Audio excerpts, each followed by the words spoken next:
U.S. deficit comes from a recession.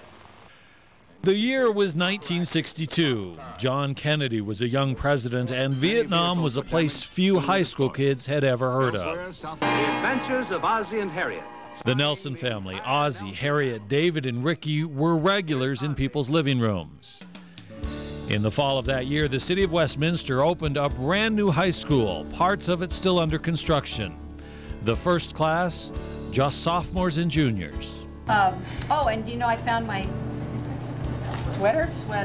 Pom-pom sweater. It's a little moth-eaten, but you know. Karen Lomax and Pat Hall-Stegeman were two of those pioneers of the first class.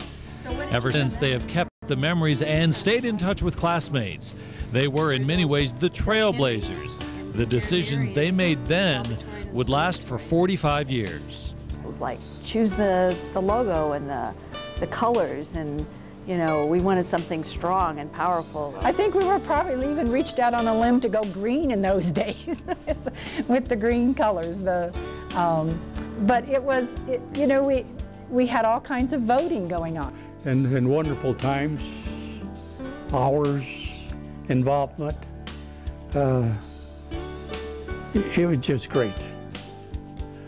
Fred Jargus was the first ever principal. He says the students knew these were important decisions, but it wasn't just about the colors and the mascot.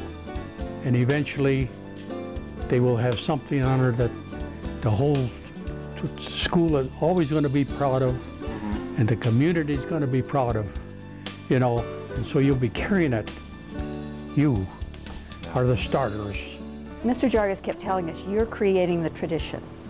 You are the class that's creating this, so make it good. McKenna Nisis is student body president of Ranum High School's last class. Her affection for her school is every bit as strong as those who first walked the halls. I mean, it's going to be where I grew up in a sense, you know, where I learned to mature and I learned to handle conflicts and situations. And so for me, it's always going to be part of my home. She's taken time to learn about those early years. She believes it was a much simpler time. What were they doing if they weren't texting or listening to music? It's like, you know, it's kind of like back when they were still passing notes, or, you know, kind of, that's probably, I don't know, I guess that's what they did. We did a lot more things with the school itself. You know, we had the pep rallies on Friday afternoon, and then everybody went to the game. And that, I think, really made it special. Was that, and I think that's part of the camaraderie in those days, too. It's cliche to say that every student has a story, but it's true. None are more compelling than that of Maria Gracia-Berry, class of 1971. Well, I'm a product of School District 50, and by God, I'm proud of it. A lobbyist and owner of her own firm, CRL Associates, 5280 magazine routinely labels her one of Denver's most powerful women. She's come a long way from Cuba and Fidel Castro. Her family fled in the early 60s and ended up in Miami. The Westminster Methodist Church sponsored their move to Colorado. They were asked if they want to go to Denver, Colorado. My mother's first line was, they have cowboys and Indians there and it snows. Maria's father was a CPA in Cuba. Here, alongside a Cuban friend, he found work as one of Ranum's first ever custodians. And so my dad and his fellow compatriot had the night shift, because then they could learn English during the day, and they didn't have to talk to very many people because they didn't know how to speak English. Maria's mom went back to school learning English and ended up in District 50 as a kindergarten teacher for 29 years. The family is forever grateful to the district and the community. These people at the Westminster Methodist Church had not a clue what they were getting themselves into, okay, in terms of adopting us and basically creating a life for us in the U.S. Still another success story, the Lopez sisters, who were honored in the winter of 2010. They made their mark on the basketball floor. In 2003, Dianna and Denise led the Raiders to the school's last state title, and both went on to stellar careers at Regis University. Now, playing days over, they coach basketball at Westminster High School. I wanted to be a part of the community where I played basketball. In all, Ranum won 9 state titles. It started in 1962 with a championship in cross country, and the team repeated again the next year. In '69, '70, and '71, the boys' gymnastics team was the best in the state. In '74, the Raiders baseball team took the title. 2 years later, the wrestling team couldn't be beat.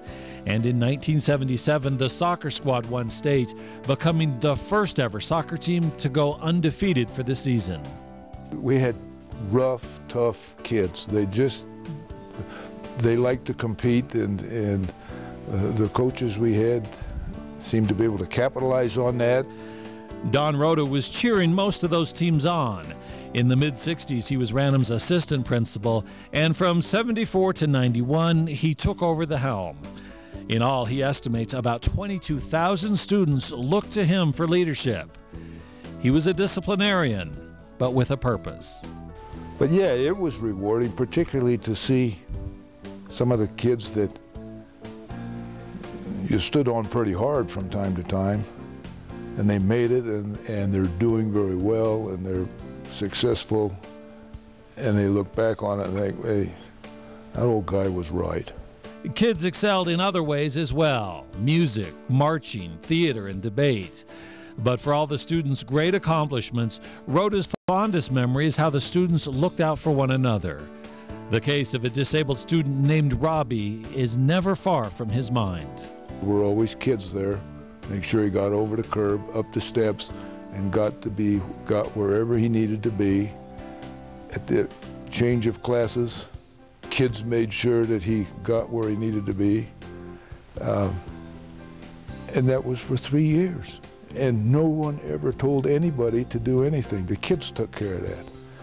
And here's an old Ranum Raider football roster for 1963. In fact, high school is all about growing up and seeing the world, both good and bad. Ranum's first senior class learned that on a November day in 1963 when John Kennedy was shot dead in Dallas. I myself was in the cafeteria that day, and I remember them announcing it. And, you know, it was just an immediate tears. It was just something that was, everyone had a special love for that president, I think. I looked out the window during class and they lowered the flag, and of course that was just the end of the class because we started talking about how could this happen, and I mean it was, you know, it was pretty traumatic for us at the time. Elsewhere, South Vietnamese had American troops keep supply lines open while attacking a huge Viet Cong installation. And there would be more trauma as Ranum students headed off to war. By the end of the decade, 2 Ranum grads, Stan Baker and Greg Hegan, would die in Vietnam. We need to remember them. You know, the school's closing, and I hope there's enough kids that can, alumni that remember those 2 guys. In 2001, there was, of course, 9/11, and 2004 graduate Jeremy Tamburello would die for his country in Iraq. The building isn't going anywhere. The high school is becoming a middle school, and it will still be named after Ivor C. Ranum. Those who knew him say that is important. He was a community-minded man, and he was a very unselfish man. It wasn't ever about him. It was about the kids in District 50 and the neighborhoods and the community. It wasn't about him. And he was just a nice, kind man. In fact, that first ever class decided to spend some time with then Superintendent Ranum as they designed the logo and set the tone for the future. They saw that he had boots. I mean, he must have had them forever, you know, the darn boots right there. And they just got a picture and a background and a feeling about their namesake. For many, saying goodbye to Ranum is tough. A Facebook page, the last of the Ranum Raiders, now has more than 1,600 members representing every decade. Once a Raider, always a Raider. I mean, I feel like Ranum for me is coming of age for me. I think we feel a little bit orphaned,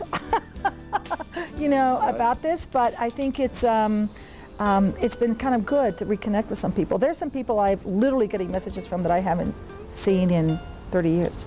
Some great memories here, and the teachers who have inspired you for maybe what I'm going to become in the future, and who have, you know, put so much time and effort and, you know, have motivated us to become what we're going to be. And I think that's probably where so much, why students become so attached to their schools, and why I'm going to be so attached to Ranum.